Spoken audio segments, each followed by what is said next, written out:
Es tehmu cek oke ra? Masih. Ya kono didol goblok.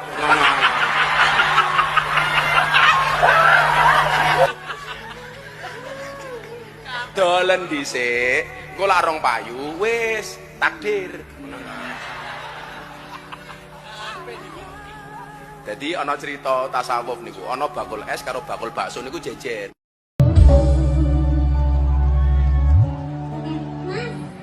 Mas sing bakul teh sama es jeruk. Sini.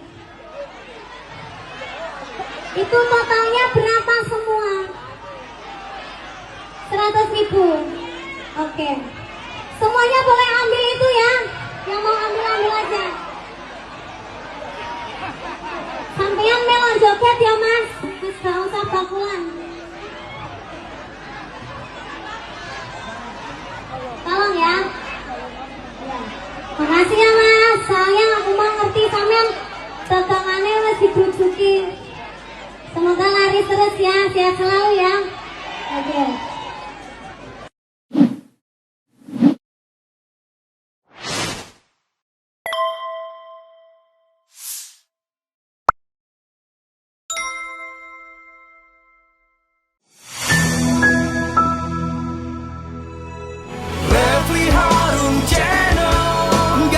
Basa-basi nggak sekedar kritik sana sini. Refli Harun Channel, kritis tapi tidak apatis, oposisi tapi kasih solusi. Refli Harun Channel, selalu terdepan dalam ulasan, berita nggak asal-asalan. Refli Harun Channel, setiap masalah diulas cerdas, ini channel memang keren cerdas. Subscribe, like, comment, and share.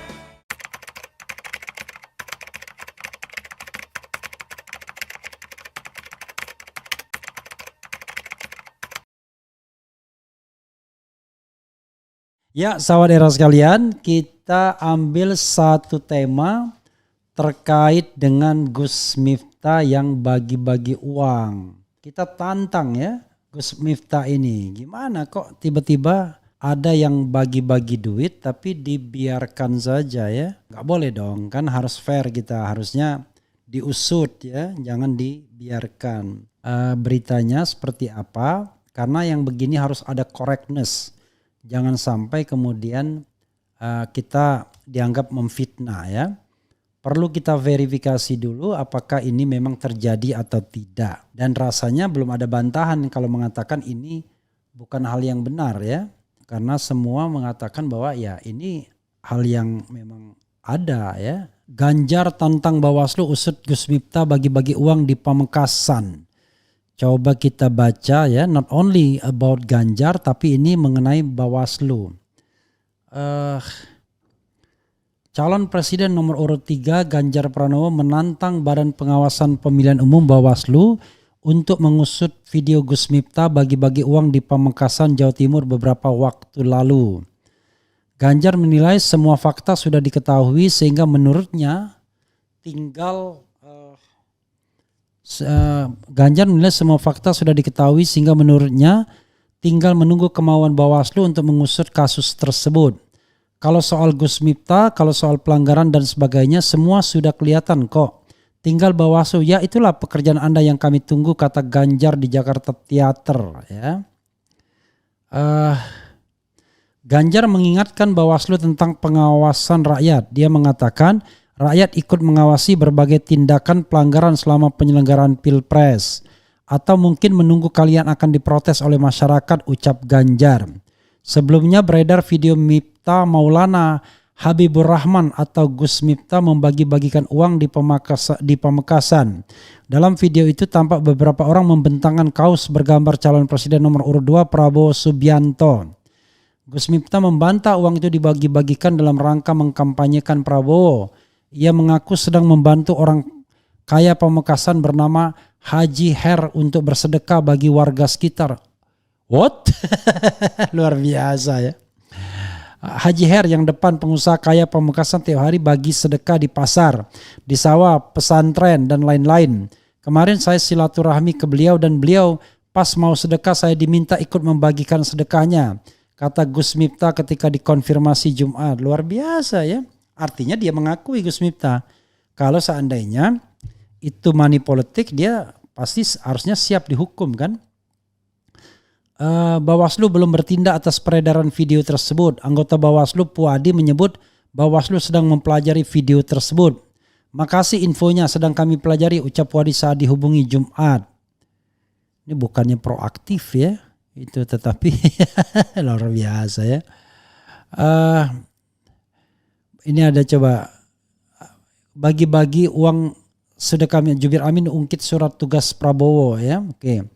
Juru bicara Timnas Anies Muhaimin Amin Iwan Tarigan menilai potongan video Miftah Maulana Habibur Rahman alias Gus Miftah membagikan uang ke masyarakat yang beredar di media sosial patut diduga sebagai politik uang atau money politics. Miftah sendiri sebelumnya sudah membantah politik uang di kejadian tersebut karena hanya membantu membagikan sedekah pada warga. Iwan Tarigan beralasan apa yang dilakukan Miftah bisa masuk kategori politik uang karena pernah mengaku menerima surat tugas dari Prabowo pada 8 September 2023 lalu. Isinya adalah agar Miftah bersilaturahmi dengan ulama, habaib, tokoh masyarakat dan seluruh rakyat Indonesia untuk memohon doa restu dan dukungan di Pilpres 2024. Perlu saya sampaikan mengapa Gus Miftah patut diduga melakukan perbuatan money politics untuk memenangkan pasangan 02. Prabowo memberikan surat tugas kepada Gus Miftah pada tanggal 8 September 2023, kata Iwan dikutip dari keterangannya. Berlandaskan surat tersebut, ia menyatakan Miftah yang membagikan uang di Pemakasan itu patut diduga sebagai bentuk politik uang untuk menggalang suara di kalangan kiai dan pesantren di Jawa Tengah dan Jawa Timur.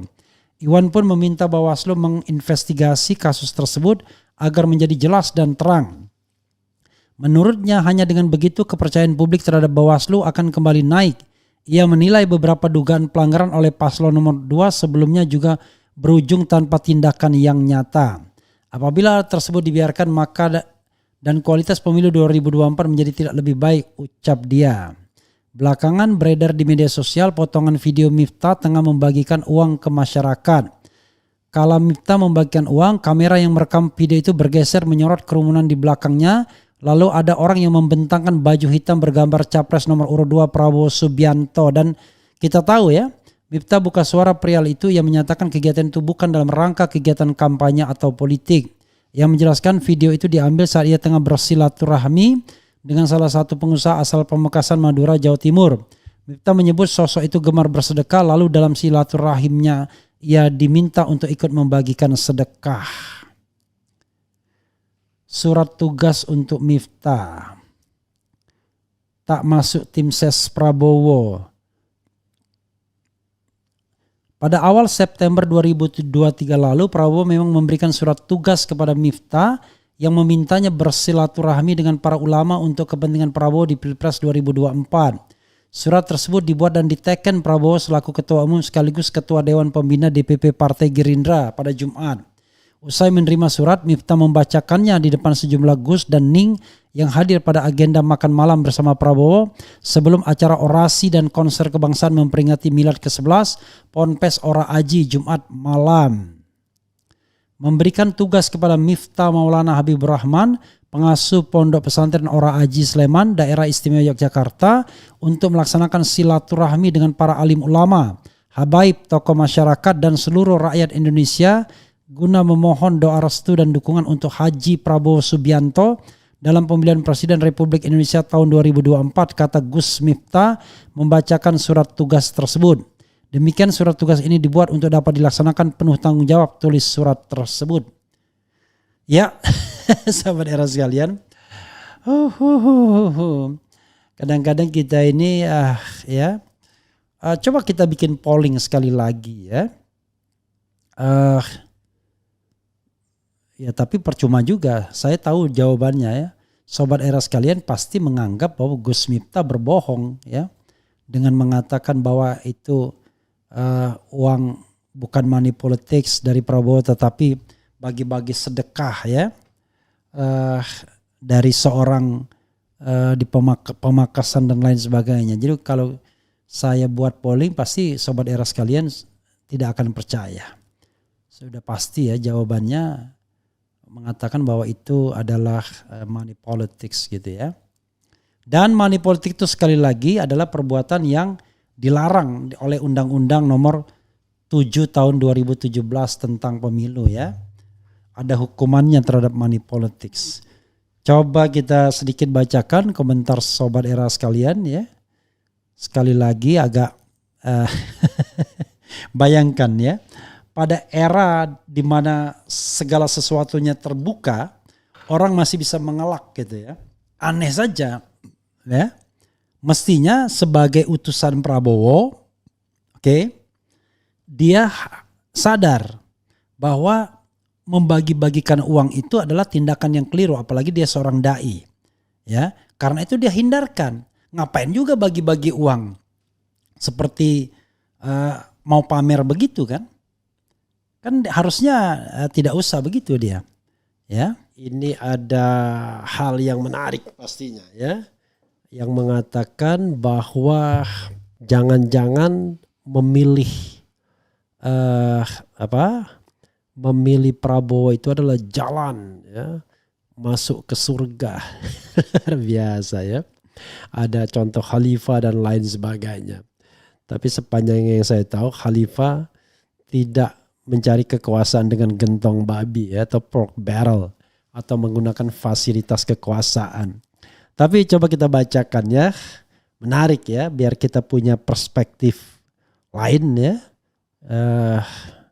Dan perspektif itu nanti akan tentu diuji ya. Apakah seseorang memilih karena menginginkan sesuatu ya, ataukah memang dengan keikhlasan ya. Itu apalagi kalau kelasnya sudah kelas Gus atau kelas Ustadz. Kita coba lihat ya.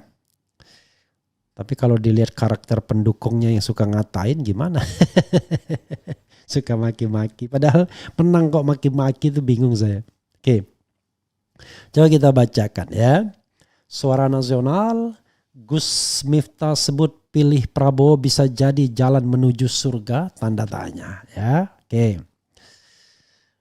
Prabowo Subianto bisa menjadi jalan ke surga bagi para pemilihnya jika bisa membawa bangsa Indonesia kepada kemakmuran dan kesejahteraan.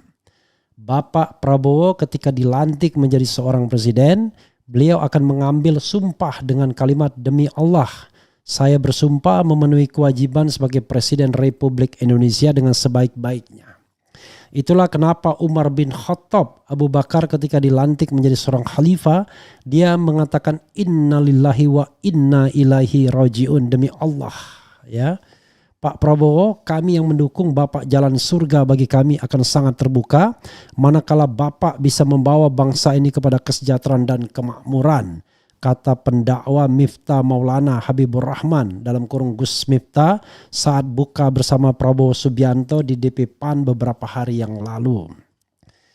Gus Miftah mengungkapkan keinginan Prabowo menjadi Presiden Indonesia ingin mengembalikan hak rakyat Indonesia. Luar biasa. Satu kalimat yang terus saya ingat ketika Pak Prabowo datang ke pondok saya setelah dari DPP PAN, apa tujuan Bapak untuk menjadi seorang presiden? Beliau menyampaikan, Gus, saya pengen mengembalikan hak-hak bangsa Indonesia. Saya pengen mengembalikan hak rakyat Indonesia sehingga bangsa ini bisa tersenyum. Sehingga rakyat ini bisa tersenyum. Demi Allah Gus, kalau rakyat Indonesia sudah bisa tersenyum dengan kembali hak-haknya, saya pengen mati dalam keadaan tersenyum. Itu kalimat Bapak Prabowo Subianto, sehingga bagi kami bangsa Indonesia punya harapan ketika kami mendukung dan Bapak menjadi presiden yang luar biasa untuk bangsa. Luar biasa ya. Itulah kenapa kalimat sumpah di atas undang-undang demi Allah baru kemudian itulah kenapa kalimat sumpah di atas undang-undang demi Allah baru kemudian menjalankan undang-undang dasar 1945. Karena ciri orang beriman adalah izza zukirullah wajilat qulubuhum. Ketika disebutkan nama Allah bergetarlah hatinya. Luar biasa. Kemudian yang kedua, ciri orang beriman ketika ditunjukkan tanda-tanda kebesarannya, maka bertambahlah imannya bagi orang kaya. Imannya bagi orang ditunjukkan tanda-tanda kebesarannya, maka bertambahlah imannya bagi orang kaya. Allah menunjukkan tanda-tanda kebesarannya dengan menghadirkan orang miskin. Bagaimana orang kaya kemudian mampu menolong orang miskin bagi mereka yang kuat bagi mereka yang kuat Allah menunjukkan tanda-tanda kebesarannya dengan mereka yang lemah, sehingga dengan kekuatannya dia mampu menolong orang yang lemah. Sebagai seorang pejabat, Allah tunjukkan tanda-tanda kebesarannya dengan rakyat yang menderita. Jelasnya luar biasa. Ia menyindir caleg yang selalu mengobrol kata-kata manis tetapi tidak menjalankan ketika terpilih menjadi wakil rakyat. Caleg menjadi DPR dan sebagainya. Perlu saya sampaikan, tanggung jawab Anda tidak hanya kepada rakyat, Pak. Makanya kemarin saya sindir. Saya bilang saya itu sekarang kalau buka puasa dikasih es teh manis, gulanya tidak pernah saya aduk. Kenapa? Supaya manisnya di akhir. Kenapa? Karena kalau manisnya di awal sudah biasa. Kayak mulutnya caleg, tegasnya. Luar biasa. Kata Gus Miftah, program makan siang gratis Prabowo seperti yang dilakukan Nabi Ibrahim. Saya bilang saya itu jualannya programnya Pak Prabowo gampang Pak, soal makan gratis. Apalagi saya NU Pak, yang identik dengan makanan gratis ketika Nabi Ibrahim membangun Ka'bah bersama Ismail.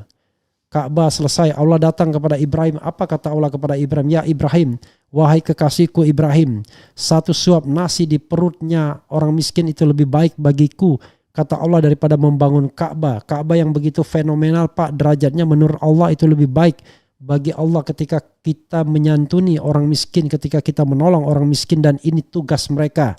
Dan ini menjadi program prioritas Pak Prabowo pungkasnya.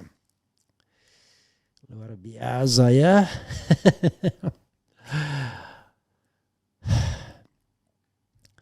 Luar biasa, menghela napas jadinya ya, menghela napas ya.